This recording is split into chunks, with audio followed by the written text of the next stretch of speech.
Vocês já ouviram falar de combustão humana espontânea? É real? Tem casos assim? Vamos falar um pouco sobre isso no vídeo de hoje. Bem-vindos a mais um vídeo no canal. Se você gosta de conteúdo assustador, bizarro e misterioso, você tá no lugar certo. Toda semana tem pelo menos 3 vídeos longos, todo dia tem vídeo curto, então tem muito conteúdo pra vocês. Se você gosta desse tipo de conteúdo, não esquece de deixar seu like, se inscrever no canal, comentar outros temas que vocês querem ver aqui. As fontes e os créditos estão sempre na descrição do vídeo. Gente, eu já aviso que meu olho hoje... Ai, tá insuportável, eu tô com muita alergia porque tá tendo uma construção do lado da minha casa. E aí, toda vez que eu abro a janela, entra muito pó. Só que não tem como deixar a janela fechada, porque tá muito calor. Enfim, eu tô sobrevivendo por aparelhos, mas é sobre isso, tá tudo certo. Mas é porque talvez voe umas poeirinhas, umas coisas assim, vocês já sabem por que que é. Enfim, sem mais enrolação, bora pra história.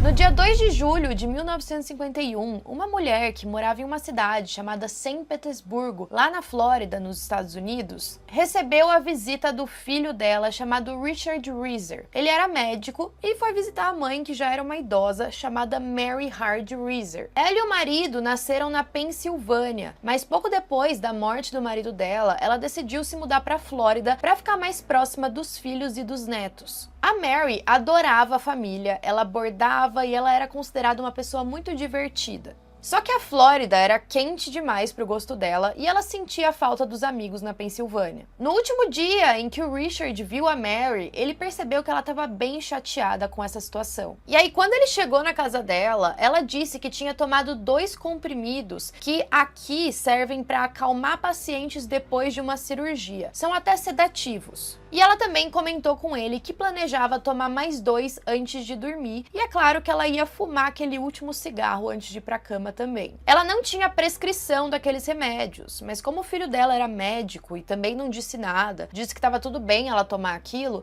ela não se importou muito. E aí o Richard foi pra casa dele sem se preocupar, a mãe dele parecia normal. Enquanto isso, a Mary adormeceu na poltrona que ficava na sala dela. Por volta das 5 horas da manhã, um dos vizinhos reportou ter sentido um cheiro de fumaça, mas ele não se levantou e não se preocupou tanto assim. Era um cheiro de longe e eu fico pensando que qualquer pessoa que sentisse um leve cheiro de fumaça às 5 da manhã não ia tomar talvez tantas precauções assim. Só que às 8 da manhã eles começaram a notar um cheiro muito forte. Nos corredores começou um rastro de fumaça e uma das vizinhas que tinha o costume de conversar com a Mary de manhã foi até a casa dela, mas quando ela viu aquela fumaça saindo pela porta e foi tentar abrir a maçaneta, estava quente demais. Então ela não conseguiu abrir e pediu ajuda para alguns pintores que estavam trabalhando no apartamento do lado. Só que o que eles descobriram quando eles abriram a porta era tanto horrível quanto confuso. Dentro do apartamento, logo ali naquela poltrona, eles encontraram as cinzas da Mary. Só que o bizarro é que ainda tinham uns ossos perdidos, o crânio dela tinha encolhido para o tamanho de um pequeno copo. E o mais bizarro de tudo é que uma parte da perna esquerda dela, junto com o pé, ainda estava lá, intacta. A pele não tinha sido queimada e ela ainda estava usando um dos sapatos de dormir. Logo, uma investigação começou para descobrir o que realmente tinha acontecido. E foi aí que eles analisaram aquela cena. Primeiro que para um corpo queimar daquele jeito, de acordo com especialistas, ele precisava ficar queimando em uma temperatura maior do que 1000 graus Celsius por cerca de 3 ou 4 horas. Além disso, além da poltrona que ela estava sentada, em volta dela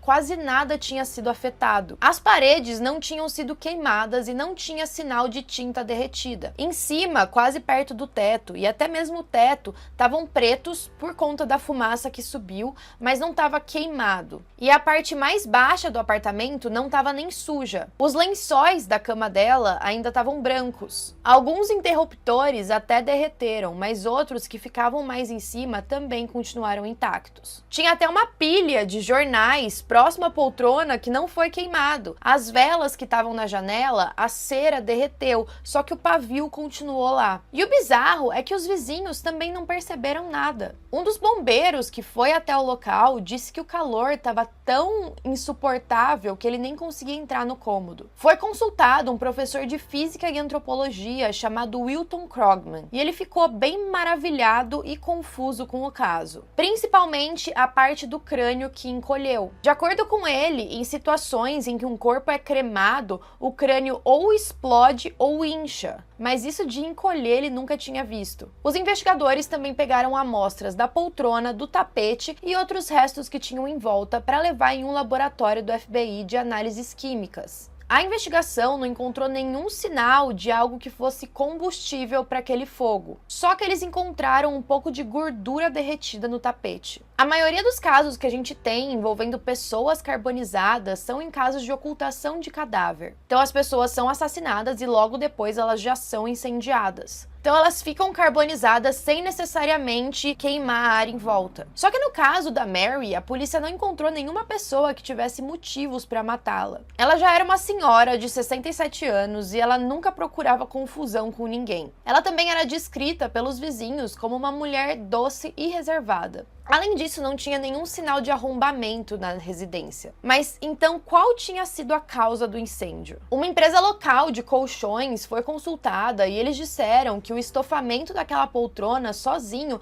não causaria um incêndio. A falha elétrica também foi descartada. Algumas pessoas teorizaram que talvez tivesse caído um raio ali na casa. A única pista, o sinal para o que tinha acontecido, é que os investigadores sabiam que a Mary tinha fumado um cigarro naquela poltrona antes de dormir. O FBI acreditava que ela adormeceu enquanto estava fumando, o cigarro pode ter caído na roupa dela e começado a pegar fogo. E aí o corpo dela teria começado a queimar e aí a destruição quase completa aconteceu por conta da gordura do próprio corpo dela. E aí essa gordura poderia ter alimentado o fogo para ficar queimando durante a noite toda. E aí permitiria também que o ar quente e a fumaça subissem até o teto. Só que ainda assim era estranho, porque não tinha nenhum sinal no cômodo que a Mary tivesse acordado enquanto estava queimando ou tentado se proteger, tentado apagar aquele fogo. É bem improvável que uma pessoa comece a queimar, ela sinta aquela dor e não faça nada. Também tem a questão dos sedativos que ela tomou,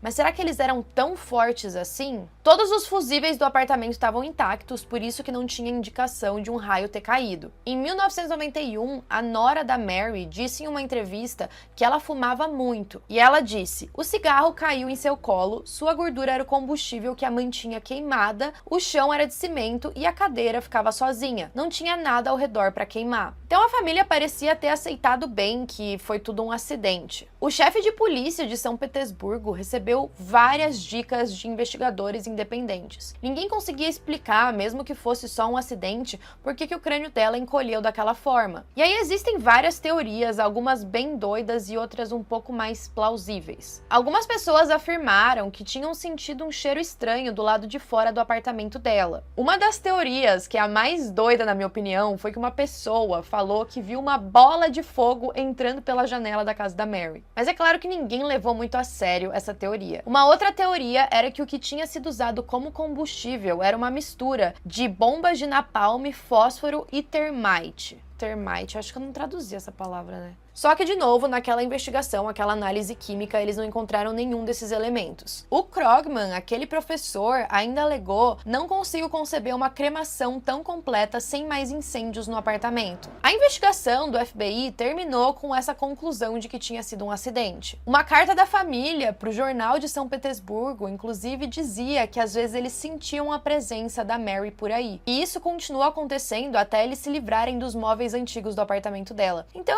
ela estava assombrando a família. Será que ela queria contar alguma coisa que eles não estavam acreditando? E aí é claro que uma das teorias mais populares é que o que ela sofreu foi combustão humana espontânea. Mas o que é isso? Em teoria, acontece quando uma pessoa pega fogo a partir de uma reação química que acontece no corpo dela. E de acordo com alguns estudiosos, existem relatos disso acontecendo desde 1600 e pouco. Seriam cerca de 200 casos. A crença da combustão é que o fogo se origina dentro do corpo da pessoa. O termo foi proposto pela primeira vez em 1746 por um cara chamado Paul Rowley. Então, fluidos internos dentro do seu corpo poderiam se tornar gás e aí eles entram em uma reação junto com a gordura que você tem. Isso poderia ser forte o suficiente para queimar seus órgãos e seus ossos. O primeiro caso teria acontecido em 1470, quando um homem chamado Polonus Vorstius entrou em combustão espontânea depois de passar uma noite bebendo muito. A morte foi relatada em 1641 por um matemático e médico chamado Thomas Bartholin. Em 1745, a gente teria um outro caso de uma mulher chamada Condessa Cornélia Baldi,